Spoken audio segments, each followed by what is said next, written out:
اے نبی آپ ان سے کہہ دیجئے ابراہیم سے محبت کے خالی پیلی کے دعوے مقبول نہیں ہیں. ابراہیم کے زیادہ حقدار وہ ہیں جو ابراہیم علیہ السلام کی اتباع کرتے ہیں, اور یہ پیغمبر اور صحابہ یہ ابراہیم علیہ السلام کے دین کو فالو کرتے ہیں, اور تم ابراہیم کے دین کو فالو نہیں کر رہے, ان سے محبت کے دعوے دار ہو. تو خالی محبت کے دعوے داری اللہ کے ہاں مقبول نہیں ہے. اللہ کے ہاں وہ محبت کی دعوے مقبول ہیں جس میں آپ محبوب کو فالو کر رہے ہوں. سیدنا حسین ابن علی رضی اللہ تعالی عنہ جو جنت کے جوانوں کے سردار ہیں, آپ سے محبت کا دعویٰ اس وقت مقبول ہوگا جب آپ سیدنا حسین کی سیرت کو فالو کریں گے. رونا پیٹنا ماتم کرنا یہ سیدنا حسین اور اہل بیت کی سیرت نہیں ہے. صبر کرنا, ظالم کے سامنے ڈٹ جانا, جان کے خوف سے اپنی پالیسیوں سے پیچھے نہ ہٹنا, یہ سیدنا حسین ابن علی رضی اللہ عنہ کی سیرت ہے جو آج ہمیں کہیں بھی نظر نہیں آتی.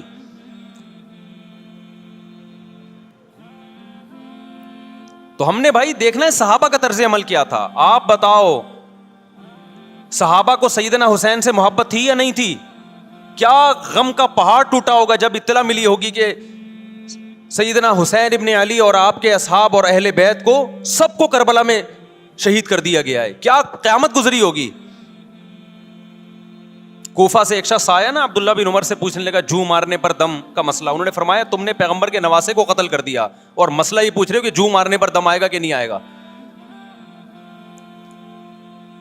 ایک طرف تم نے پیغمبر کے نواسے کو قتل کر دیا کربلا میں, اور اب ہم سے آ کے مسئلہ پوچھتے ہو جو مارنا جائز ہے یا نہیں ہے. صحابہ کے ہاں یہ غم کم غم نہیں تھا. دیکھو حضرت معاویہ رضی اللہ تعالی عنہ کے ہاتھ پہ بھی حضرت حسین نے بیعت نہیں کی, لیکن بغاوت بھی نہیں کی. کیوں؟ بغاوت سے فتنے کا اندیشہ تھا. حضرت حسن جو حضرت حسین کے بڑے بھائی تھے, انہوں نے سیدنا معاویہ رضی اللہ تعالی عنہ کے ہاتھ پہ بیعت کی اور اس اختلاف کو ہمیشہ کے لیے اپنی کوشش کے مطابق ہمیشہ کے لیے ختم کر دیا. ختم ہوا نہیں ہوا ایک الگ بحث ہے, لیکن حضرت حسن کا مقصد کیا تھا کہ مسلمانوں کی دو جماعتوں کو میں آپس میں لڑتا ہوا نہیں دیکھ سکتا. لوگوں نے کہا آپ خلافت کے حقدار ہیں, آپ نے فرمایا میں دستبردار ہوتا ہوں سیدنا معاویہ کے حق میں. حضرت حسن بیعت ہو گئے حضرت معاویہ سے, اور یہ اختلاف کو کیا کر دیا؟ ختم. حضرت حسین بیعت نہیں ہوئے, لیکن حضرت حسین نے بغاوت بھی نہیں کی. ہر ایک کی اپنی رائے تھی, حضرت حسن کی اپنی رائے تھی. ان کا خیال تھا کہ بیعت ہونا مسلمانوں کے لیے زیادہ مفید ہے, ایک پاورفل حکومت ہوگی, ایک طاقتور ریاست ہوگی, ورنہ لڑتے رہیں گے آپس میں. حضرت حسین کا موقف یہ تھا کہ میں بغاوت تو نہیں کروں گا لیکن بیعت بھی نہیں ہوں گا, کیونکہ اگر بیعت ہو گیا تو اس سے جو خلفائے راشدین کے دور میں جو خلیفہ کی سلیکشن کا طریقہ تھا وہ طریقہ ختم ہو جائے گا. تو میں اگر اس طریقے کو نہیں لا سکتا تو اس کے خلاف کو پروموٹ بھی نہ کروں میں. یہ بھی ایک رائے تھی. میں سمجھا پا رہا ہوں اپنی بات؟ بھائی رائے کا اختلاف ہوتا ہے نا. نبی صلی اللہ علیہ وسلم نے فرمایا اذا اجتہد المجتہد فإن اصاب فلہ اجران وإن اخطأ فلہ اجر واحد. جب کوئی مجتہد اللہ کی رضا کو سامنے رکھ کے اجتہاد کرتا ہے, صحیح اور غلط کا فیصلہ کرنے بیٹھتا ہے, رائے یعنی اس کا مقصد اللہ کی رضا ہو, تو اگر وہ درست نتیجے پہ پہنچے تو 2 ثواب, غلط نتیجے پہ پہنچے تو بھی 1 نیکی اس کو ملتی ہے, اس لیے کہ اس کے بس میں جو خیر خواہی کا کے لیے جو تھا وہ اس نے کر دیا. رائے کا اختلاف ہوتا ہے. تو حضرت حسن رضی اللہ تعالیٰ عنہ بیعت ہوئے حضرت معاویہ کے ہاتھ پہ. سیدنا حسین نہ بیعت ہوئے اور نہ آپ نے بغاوت کی, خاموشی اختیار کی. حضرت معاویہ رضی اللہ تعالی عنہ نے سیدنا حسین کو تلوار کی زور سے بیعت پر مجبور نہیں کیا, بلکہ نواسہ رسول کا خیال کیا اور وصیت بھی کی لوگوں کو. لیکن جب حضرت معاویہ کے بعد یزید جانشین ہوا, اس کی سب سے بڑی غلطی یہ تھی کہ اس نے نواسہ رسول صلی اللہ علیہ وسلم اور آپ کے ساتھ جو چند اہل بیت اور چند صحابہ تھے, اس وقت بھی حضرت حسین نیوٹرل تھے, نہ حضرت حسین نے بغاوت کا ارادہ کیا اور نہ بیعت کرنے کا ارادہ کیا. یزید ابن معاویہ کو چاہیے تھا کہ سیدنا حسین رضی اللہ عنہ کو اپنے حال پہ چھوڑ دیتا، اپنے والد کی طرح.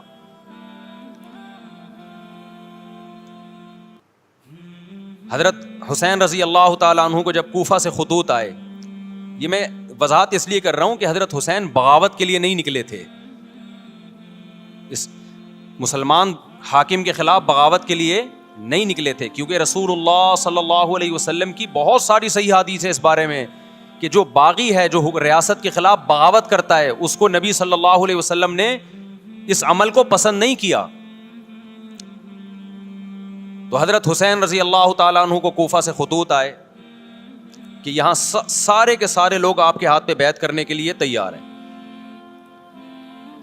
ظاہر ہے جب کسی علاقے کے لوگ دارالخلافہ ہو اور سب بیعت ہونے کے لیے تیار ہوں تو پھر آپ کا جانا یہ بغاوت کا عمل نہیں کہلاتا.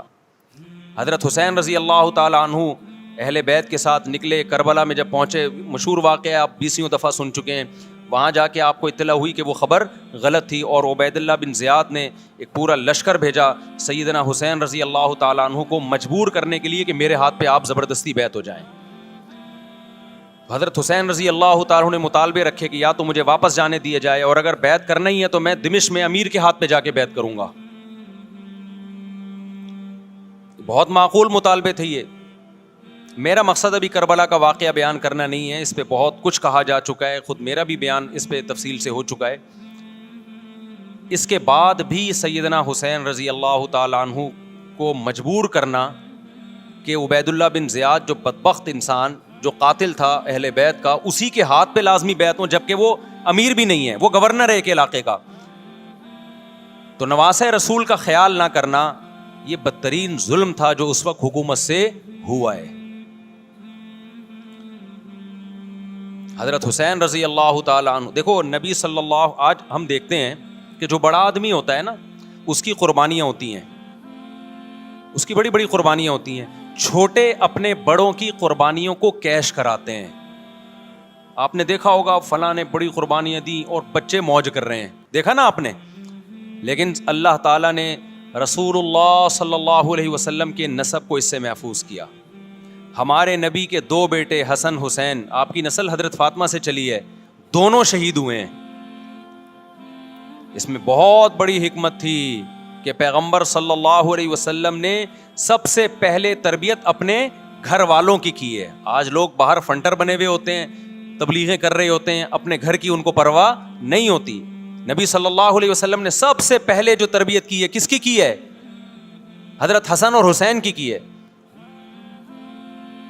تو جب کربلا میں آپ کو چاروں طرف سے گھیر لیا گیا اور آپ کو مجبور کیا گیا کہ آپ نے ابن زیاد کے ہاتھ پہ بیعت کرنا ہے، تو آپ نے اس ذلت کو گلے لگانے سے انکار کر دیا. آپ کو 100% یقین تھا کہ اتنے بڑے لشکر کے سامنے میں ٹھہر نہیں سکتا، اسباب کی دنیا میں فتح کی امید نہیں ہے. لیکن حضرت حسین رضی اللہ تعالی عنہ نے لڑنے کا فیصلہ کر کے اور شہادت کو قبول کرنے کا فیصلہ کر کے ابن زیاد اور اس زمانے کے حکمران جو اس قتل پہ راضی تھے، قیامت تک کے لیے ان پہ لعنت کے سلسلے کا دروازہ کھول دیا. بعض دفعہ اللہ بھی یہ چاہتے ہیں کہ بدبختوں کو ڈھیل ملے تاکہ ان کا جرم سنستدرجہم من حیث لا یعلمون. قرآن کہتے ہیں نا ہم ان کو ڈھیل دیں گے، ان کو برائی میں ہم آگے بڑھنے دیں گے، ایسے بڑھنے دیں گے کہ ان کو خود بھی پتہ نہیں چلے گا، تاکہ قیامت کے دن ان کا عذاب ان کو کئی گنا بڑھا کر دیا جائے. اب میرے بھائی ہمارے لیے کیا سبق ملتا ہے؟ جب یہ واقعہ ہوا عالم اسلام میں کوہرام مچ گیا،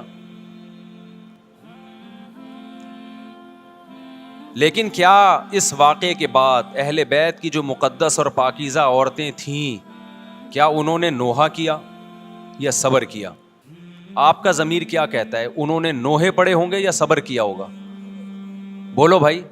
صبر کیا. عبداللہ بن عمر رضی اللہ تعالیٰ عنہ جو کوفہ والوں کو ملامت کیا کرتے تھے کہ تم جو مارنے کے مسئلے ہم سے پوچھتے ہو، تم نے حسین کا قتل کر دیا، تو یہ حضرت ابن عمر نے اسی لیے کہا نا کہ آپ کو اس کا غم ہوا تھا. تو ابن عمر کا عمل کیا تھا؟ کیا انہوں نے ماتم کیا؟ کیا انہوں نے چھروں سے اپنے آپ کو مارا؟ حضرت حسین کا قتل بھی ظالمانہ اور اس سے پہلے سیدنا عثمان کا قتل بھی ظالمانہ. اگر نوحہ یا ماتم جائز ہے تو حضرت عثمان کی شہادت کے دن بھی جائز ہے, حضرت حسین کی شہادت کے دن بھی جائز ہے. اور اگر ناجائز ہے تو جیسے عثمان کی شہادت کے دن ناجائز, حسین کی شہادت کے دن بھی ناجائز ہے. سمجھ میں آ رہی ہے بات کہ نہیں آ رہی ہے؟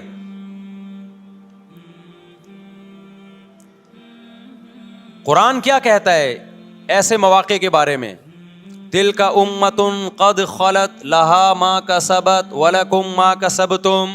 قرآن جب بھی پرانی امتوں کے واقعات بتاتا ہے, قرآن کہتا ہے یہ ایک قوم تھی جو گزر گئی, انہوں نے جو کیا اس کا بدلہ ان کو ملے گا, تم جو کرو گے اس کا بدلہ تمہیں ملے گا.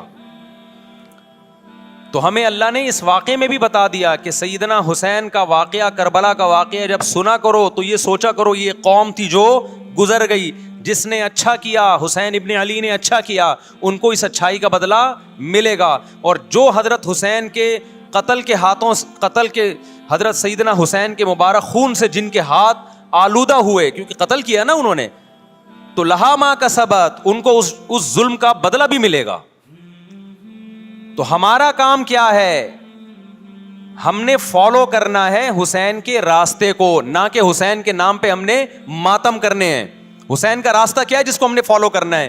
اب میں چند چیزیں آپ کو بتاتا ہوں. سب سے پہلا سبق جو ہمیں کربلا میں ملتا ہے کہ عزت اور دین, ایک طرف دنیا ہے. دیکھو اگر حضرت حسین رضی اللہ تعالیٰ عنہ ابن زیاد کے ہاتھ پہ جا کے بیعت ہو جاتے, آپ کیا سمجھتے ہو بے تحاشا مال و دولت حضرت حسین پہ خرچ نہیں کرتا کیا وہ؟ جب ایک بڑا آدمی کسی کے ہاتھ پہ بیعت ہوتا ہے تو اس کو بھی تو فائدہ ہوتا ہے نا اس سے. اور کیا حضرت حسین کو یقین نہیں تھا کہ کربلا میں شہید ہو جاؤں گا؟ فتح اور نصرت کی اسباب کی دنیا میں کوئی امید نہیں تھی, مگر آپ نے اہل بیت کو کربلا میں رسوا کرنے پر عزت کی موت کو ترجیح دی ہے. آج اگر آپ میں یہ ظرف ہے کہ آپ عزت کی موت کو ذلت کی زندگی پر ترجیح دیتے ہو تو پھر آپ حسینی ہو. نہیں آئی بات میرا خیال ہے سمجھ. سیدنا حسین کی سخاوت کے واقعات ہیں. سیدنا حسین باغی نہیں تھے رضی اللہ عنہ. پھر جو اہل بیت کا طرز عمل کیا تھا, محرم میں کیا کیا ہو رہا ہے میں آپ کو بتاتا ہوں. ان میں سے کوئی بھی عمل نہ ہمیں قرآن سے ملتا ہے نہ صحابہ سے ملتا ہے ہمیں. تو ما انا علیہ و اصحابی جو جنتی فرقہ ہوگا اس کی جو علامتیں ہیں, تو جب آپ ان علامتوں کے خلاف چلو گے, صحابہ اور تابعین کو فالو نہیں کرو گے, تو آپ پھر اپنے آپ کو سنی کہنا چھوڑ دو. آپ بتاؤ مجھے اسلام میں کوئی مہینہ منحوس ہے؟ بولو نا, کوئی مہینہ منحوس ہے؟ تو آپ محرم کو منحوس کیوں کہتے ہو؟ لوگ مجھے کہتے ہیں مفتی صاحب فرقہ واریت پھیلا رہے ہیں. دیکھو فرقہ واریت جب پھیلا رہا ہوں جب میں کسی فرقے کے خلاف آپ کو کر رہا ہوں. میرے بیان شیعہ لوگ بھی سنتے ہیں, ملتے بھی ہیں. بہت دفعہ ایئرپورٹ پہ ملاقات ہوئی, بڑی عزت سے ملے, میں شیعہ ہوں لیکن آپ سے محبت کرتا ہوں. یہاں مسجد میں بھی آتے ہیں, میں نے کبھی کسی پہ طنز نہیں کیا. اس لیے میں بار بار کہتا ہوں جو شیعہ کا مذہب ہے اس کو کرنے دو. وہ سبیلے لگاتے ہیں, آپ ان کو مت چھیڑو, جا کے تنگ نہ کرو ان کو. وہ ماتم کرتے ہیں, آپ ان کو مت چھیڑو. وہ نوحے کرتے ہیں, وہ نوحے پڑھتے ہیں, آپ ان کو مت چھیڑو. لیکن آپ اپنی پوزیشن واضح کرو کہ آپ شیعہ ہو یا آپ سنی ہو. آپ تو ایک طرف ہو جاؤ نا. محرم میں اگر آپ مرثیے لگا کے گھوم رہے ہو گاڑیوں میں, اٹ مینز آپ سنی نہیں ہو. آپ نبی صلی اللہ علیہ وسلم کی حدیث ہے ہمارے پاس, ہم اہل سنت والجماعت ہیں, ہم سنت کو فالو کرتے ہیں. تو سنت کیا کہتی ہے؟ میتوں پہ گریبان چاک کرنا, میتوں پہ چیخ و پکار کر کے رونا. آپ نے فرمایا لیس منا, وہ ہم میں سے نہیں ہے. اور اس عمل پہ آپ صلی اللہ علیہ وسلم نے لعنت فرمائی ہے. لوگ کہتے ہیں حسین کی یاد میں رونا نبی کی سنت ہے. نبی صلی اللہ علیہ وسلم کو جب جبریل نے بتایا کہ حسین شہید ہوں گے, آپ روئے, اس لیے کہ اس وقت آپ کو یہ خبر ملی تھی. لیکن کیا ہر محرم میں آپ نے رونے کا پروگرام کیا ہے, یا صحابہ کو بیٹھ کے باقاعدہ رلایا ہے آپ نے؟ کیا ہو گیا بھائی؟ آپ کو بھی جب کربلا کا واقعہ کی خبر ملی آپ کی آنکھوں میں آنسو آ جائے، یہ نیچرل ہے، یہ حسین سے محبت کی علامت. لیکن ہر محرم میں باقاعدہ بٹھا کے رونے کا پروگرام کرنا یہ حسین سے محبت کی علامت نہیں ہے، بلکہ شریعت میں ناجائز ہے یہ غموں کو بڑھانا. یہ کہاں سے جائز ہو گیا؟ حضرت عثمان بھی تو شہید ہوئے تھے، نبی صلی اللہ علیہ وسلم کے داماد تھے، ان کی یاد میں آپ رونے کو سنت کیوں نہیں کہتے؟ ہماری نظر میں حسین کا قتل بھی بہت بڑا ظلم اور سیدنا عثمان کا قتل بھی بہت بڑا ظلم تھا. دونوں مظلوم تھے، دونوں مظلوم شہید تھے، ہمیں دونوں کی شہادت پہ غم ہے، لیکن اب اس غم کو مناتے نہیں ہیں. اسلام میں غم منانا سنت نہیں ہے. دیکھو جعفر طیار رضی اللہ عنہ، نبی کے چچا زاد بھائی، اہل بیت، جب آپ صلی اللہ علیہ وسلم نے ان کو لڑائی کے لیے میدان جنگ میں بھیجا، رومیوں سے لڑائی تھی، حضرت جعفر طیار کی 4 بیویاں تھیں. جب نبی صلی اللہ علیہ وسلم مسجد نبی میں بیٹھے، آپ کو فرشتوں نے اطلاع دی کہ جعفر طیار شہید ہو گئے. آپ صلی اللہ علیہ وسلم کی آنکھوں سے آنسو. یہ آنسو اس وقت نکلے جب عین شہادت کی اطلاع ملی ہے، اس وقت آنسوؤں کا نکلنا محبت کی علامت ہے. آپ نے صحابی رسول کو بھیجا کہ جاؤ آپ کی زوجات کو، بیویوں کو جا کے خبر دو کہ جعفر طیار شہید ہو گئے. کیا قربانی تھی صحابہ کی، آپ دیکھو ایسے جوان تھے جعفر طیار، خوبصورت جوان. غزوہ بدر میں جب مشرکین مکہ نے یہ نعرہ لگایا کہ حل میں مبارز، 3 سردار آئے، انہوں نے کہا پہلے تمہارے اندر سے 3 بہادر آئیں ہم سے لڑیں. دیکھو عربوں میں یہ ہوتا تھا کہ جب جنگ کے لیے 2 فوجیں آمنے سامنے کھڑی ہوتی تھیں تو پہلے دونوں طرف کے بہادر ترین لوگوں کی لڑائیاں ہوتی تھیں کہ جب تک دونوں میں سے ایک قتل نہیں ہوگا لڑائی شروع نہیں ہوگی. تو آپ کو پتا ہے کہ اس میں بہادر ترین لوگ نکلیں گے نا جو لڑنا جانتے ہوں. مشرکین مکہ کی طرف سے 3 یا 4 بڑے بڑے سردار آئے لڑائی سے پہلے، بدر میں لڑائی سے پہلے. انہوں نے نعرہ لگایا حل میں مبارز، کوئی ہے تم میں جو پہلے ہم سے لڑے. یعنی ادھر سے ہم 3 ہیں تو ادھر سے بھی کتنے چاہیے؟ 3 بندے. ادھر سے انصار صحابہ آئے. مشرکین مکہ نے کہا لیسو بی اکفائنا، یہ ہمارے جوڑ کے نہیں ہیں، قریشی ہاشمی چاہیے، ہمارے نسب کے لوگ ہونے چاہیے. تو ادھر سے نبی صلی اللہ علیہ وسلم نے حضرت علی کو بھیجا اور حضرت جعفر طیار کو بھیجا. جن صحابہ کو بھیجا ان میں حضرت جعفر طیار بھی تھے. حضرت جعفر طیار رضی اللہ تعالی عنہ اور سیدنا علی مقابلے میں غالب آ گئے. خوبصورت صحابی. نجاشی کے سامنے آپ نے تقریر کی ہے، ہجرت کی ہے نا جب حبشہ کی طرف، تو نجاشی نے پوچھا جعفر طیار سے کہ تمہارے پیغمبر جو کلام لے کر آئے ہیں وہ سناؤ. حضرت جعفر طیار رضی اللہ تعالیٰ عنہ نے سورہ مریم پڑھنا شروع کر دی. کاف ہا یا عین صاد ذکر رحمت ربک عبدہ زکریا اذ نادى ربه نداء خفيا قال رب اني وهن العظم مني واشتعل الراس شيبا ولم اكن بدعائك رب شقيا واني خفت الموالي من ورائي وكانت امراتي عاقرا فهب لي من لدنك وليا. ایسی حضرت مریم اور عیسیٰ ابن مریم کی سیرت کو سورہ مریم میں بیان کیا حضرت جعفر طیار نے کہ نجاشی روتے روتے اس کی داڑھی تر، اور جتنے پادری بیٹھے تھے سب کی داڑیاں تر ہو گئی روتے روتے.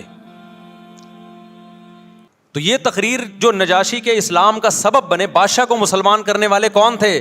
حضرت جعفر طیار.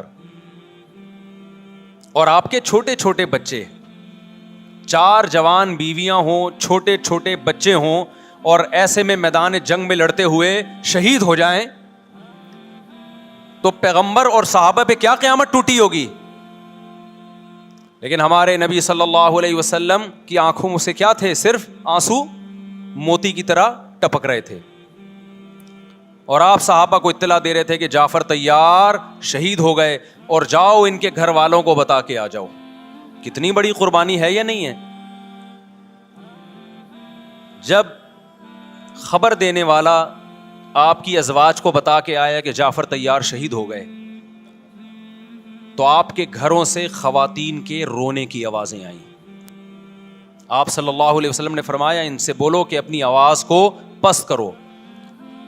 پھر چیخو پکار کی آواز آئی تو آپ نے فرمایا کہ اگر دوبارہ چیخو پکار کی آواز آئے تو ان کے منہ پہ خاک پھینک دو. وہ شہید کی بیوہ تھیں, اور شہید بھی کتنے مقدس, ان کو بھی نبی صلی اللہ علیہ وسلم نے نوحہ کرنے کی اجازت نہیں دی. اس دن جس دن غم پہنچا ہے اس دن بھی چیخو پکار کی اجازت نہیں دی ہے, تو آپ بتاؤ اگلے سال اس تاریخ کو چیخو پکار کی کیسے اجازت مل جاتی؟ نہیں آئی میرا خیال ہے بات سمجھ میں. جب غم پہنچا ہے اس وقت چیخنے چلانے کی اجازت نہیں ہے.